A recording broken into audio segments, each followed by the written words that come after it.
Uh, okay, so I have been doing videos about my DVD collection for a long time, and the last year or so I've gotten more into books and reading, so I kind of wanted to talk about books too, and just try it out and make videos where I talk about books.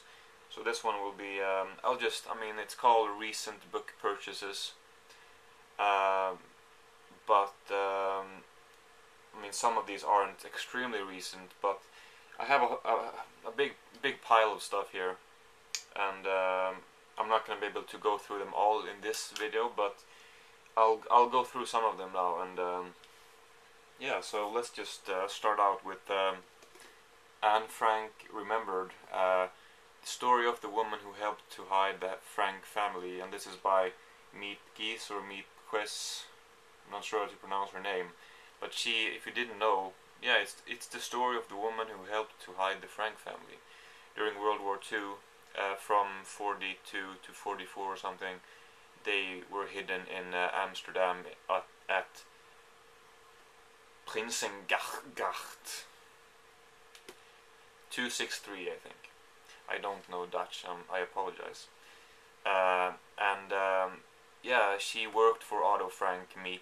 She was born in 1908, 1909 maybe, and she worked for Otto Frank, who was obviously one of the people who would eventually be in hiding during World War II, as you know, obviously they were Jews, so a lot of people were hiding then in Amsterdam and everywhere. Um, but she worked for him for a whole bunch of years before they they decided to go into hiding. And Otto Frank asked me if she could consider helping them out with this whole hiding situation, and provide them with certain things they needed. And she wasn't the only one who did that. Her husband, Jan, he did that as well, and a couple other workers at that place where they worked. Some sort of I don't know exactly what they did, but they like some, I don't know. Never mind. They had a company going, and yeah. So Meep tells her own story with assistance from Alison Leslie Gold. This was written when Meep was about 80 years old, but she died at 100. And there's actually afterwards here, when it says like afterward my 100th birthday right there, and she does mention it herself in the text, but I thought about it too early before she mentioned it. She has a clear mind for 100. I was thinking that she must have had some assistance, but then she does mention it herself, that she's, you know, in good health and has a clear mind or whatever for her age.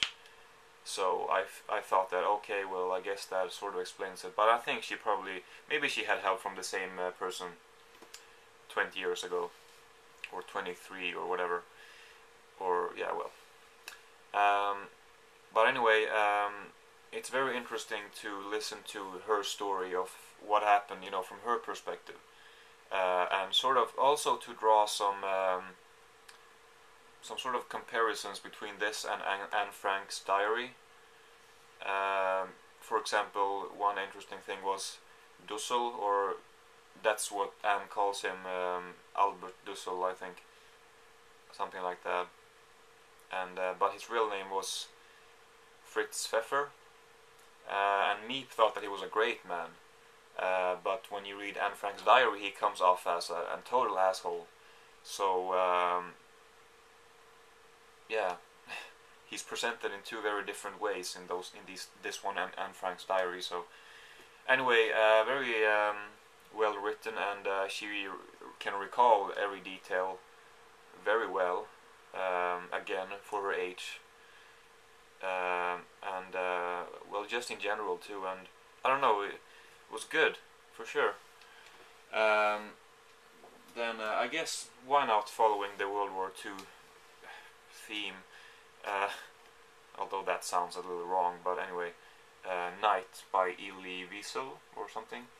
Is he Romanian? Yeah, he was born in a Jewish family in Romania, And this is not about him hiding or anything. This is about his very intimate and unpretentious account of what happened to him uh, from the day that sort of German officers came to Jewish cities, or people were in Jewish neighborhoods, or and the Jews they didn't know what was going on, and then he tells the story. He survived all the concentration camps, but he tells the story how he went to how everything escalated, and how they didn't know what was going on at all, and eventually how he managed to survive the concentration camps, Auschwitz, and a couple others, Buchenwald, and it's a very short one, and as you can tell, the text is quiet. I mean, it doesn't take a very long time to read. Very engaging, if you can use that word for something like this. Everybody knows what happened. It is what it is, or whatever you want to say, but it is a great story too. Let's see here. This one is I loved this one. This is I like reading autobiographies. These two are also autobiographies, but they're historical. This next one is historical in a way, sure, but it's mainly just for entertainment, I guess. But it's more than just entertainment, and it's Harpo Speaks by Harpo Marx, the silent Marx brother, and the second oldest after Chico, I think. Yeah, this is his autobiography, written in 1960 or something. It says copyright 1962. He died 1964, so he died pretty soon after this. But in a way it makes sense, because the way he talks about his life in the end, it seems like he had some health issues, but I don't know. Anyway, if you want to read a funny book about a great man, very funny man, and if you like the Marx Brothers, then this is a book I'll recommend for you. It looks very thick, but it's not extremely many. It's about 500 pages, and a lot of funny stories and anecdotes, and it's just great, really, really good. And for me, it's obviously I live in a different country, and I live about 100 years later. I mean, I was born about 100 years later, 105 or something years later than Harpo Marx. So not only cultural things, differences, but obviously 100 years before, things were very different, and especially with someone you like a lot, and especially as he never spoke in the movies. Here he doesn't speak, he writes, but still he tells you about his life. Great one. Let's do something a little different. This is not books, but I'd like to show them anyway, and I'm planning on getting more because I enjoyed these very much.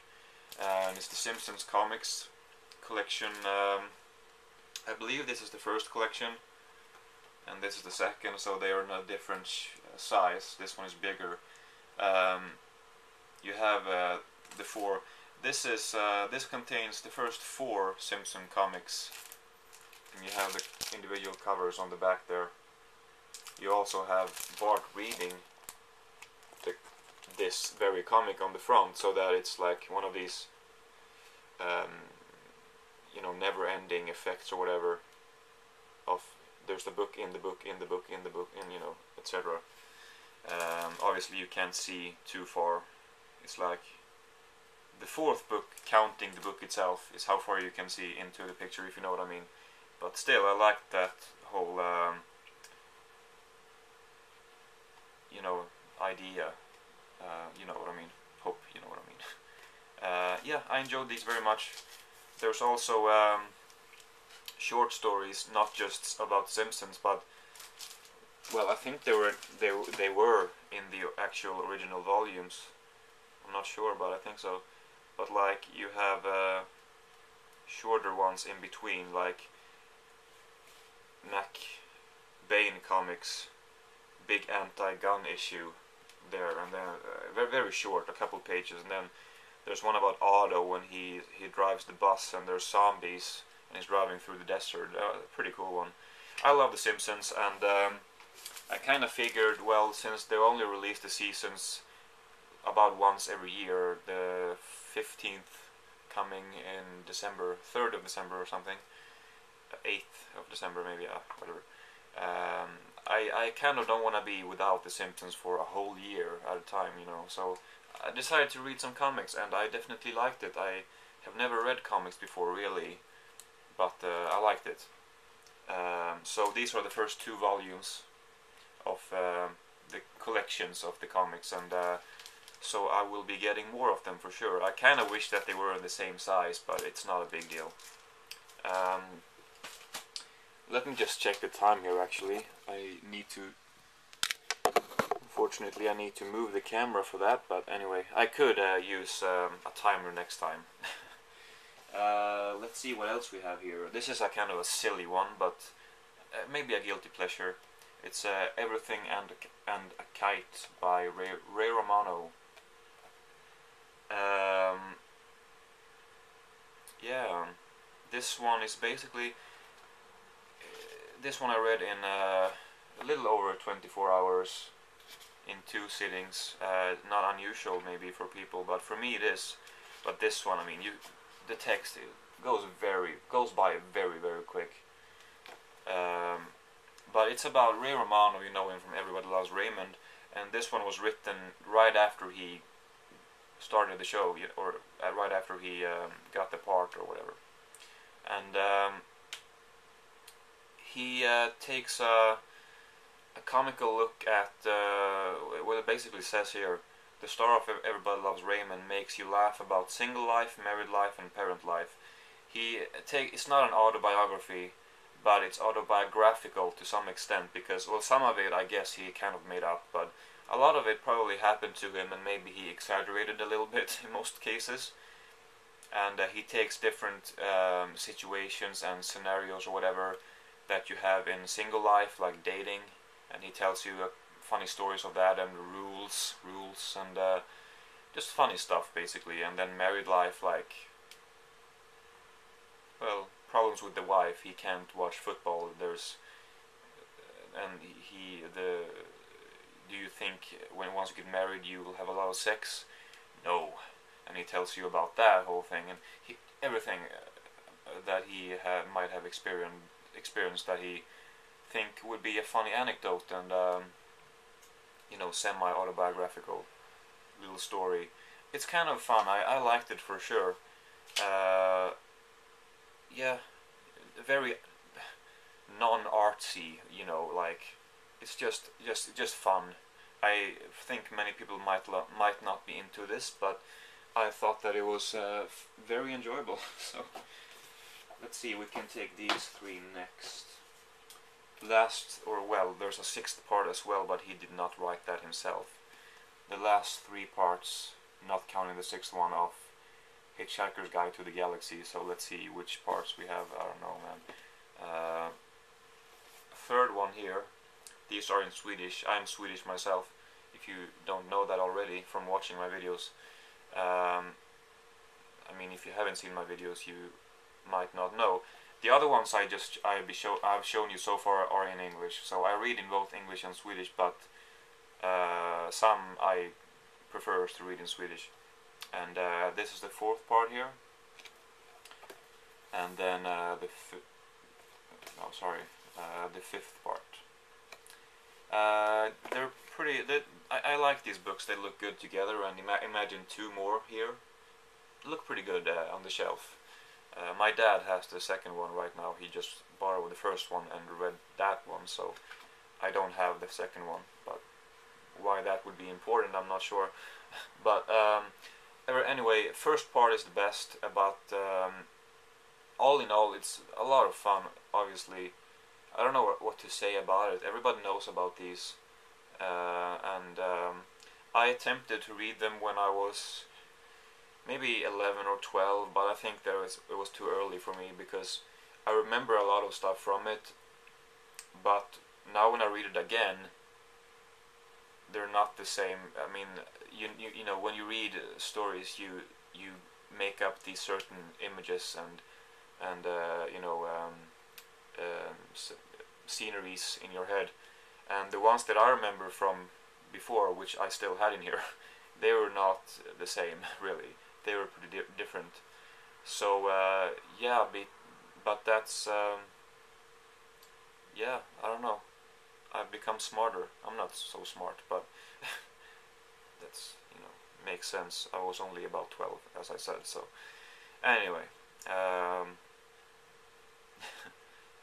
fun books. Yeah, sure, for sure. I mean, um, okay. What next? I have a couple. Let's do this one. I don't know if you want to call this historical, but well, I'll just show it to you. Very thin, but quite a bit of text on each page, as you can see. But it's The Story of My Life by Helen Keller. I think most people know, but Helen Keller, she was the blind and deaf girl and mute, but I think that makes sense if you're blind and deaf. Anyway, I think she learned to talk. I have read it, yeah, but I can't remember everything. She, obviously, there was this teacher, whatever her name was, Anne Sullivan, right? She taught Helen Keller, you know, there's this classic thing with the water, and she taught her somehow how to speak, I think, and how to be able to eventually go to college in like Harvard or something.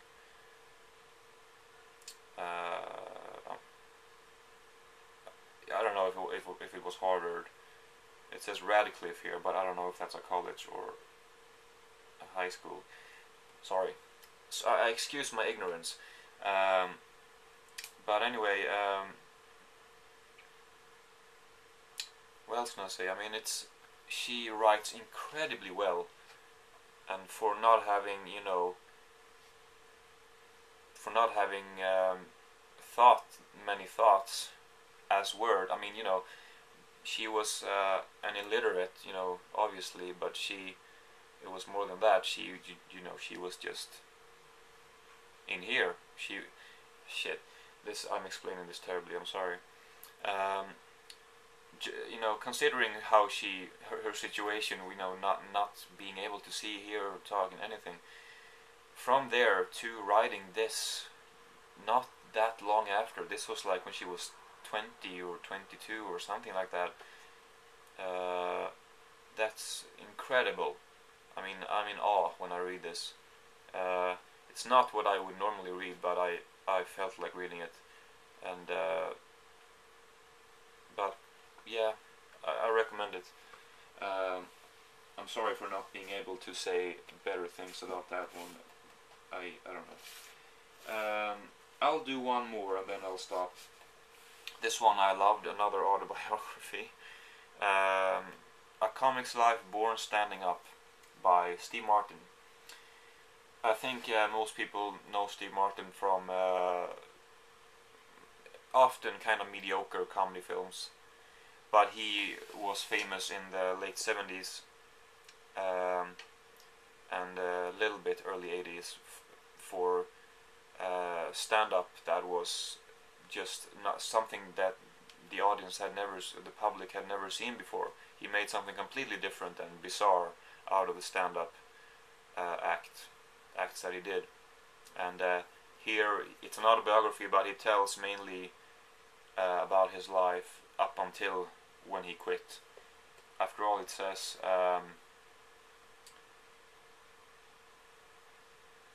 in his own words, the story of why I did stand-up and why I walked away. So it starts with him as a child. You know, he tells his story like in a regular autobiography. He starts with his childhood, and then he obviously focus on comedy and on stand-up and theater and everything like that. Or yeah, and eventually he makes it. He becomes the biggest in the world or whatever. And yeah, he great writer once again. But it's a very good autobiography. It says a quote by Jerry Seinfeld: "One of the best books about comedy and being a comedian ever written." And maybe that's easier for someone to say who is a comedian, who can draw references or whatever. But even if you're not, I'm not obviously. But even if you're not too interested in it, it's just a great book. But I love Steve Martin, and yeah, it's also funny because I've listened to some stand-up routines of his on audio, that were recorded in this period, and some of the jokes I love, and he mentions some of the jokes in here, some of his most famous or popular jokes back then, and like sort of why he did them, and kind of what he thinks about them. He writes a little bit. He talks a lot about, he quotes a lot of his own jokes, but it doesn't really come off as arrogant or anything. It just comes off as, he's just looking back at his stand-up career. I don't know. It's yeah, very good. You must read this if you like Steve Martin. I have a couple left. I have 4 left, but I'm gonna save them for an upcoming, or the next book video, book update, or whatever you want to call it. Yeah, so I'll include these 4 that I have left, and others that I will read in the future in the next video. So anyway, hope you enjoy this. This is just something I wanted to try. So anyway, thank you for watching. If you watched all of it, I appreciate it, and please tell me what you think of these, and if you have recommendations, I mean, I'll be happy to hear them, So that's all for this time, and yeah, thanks for watching.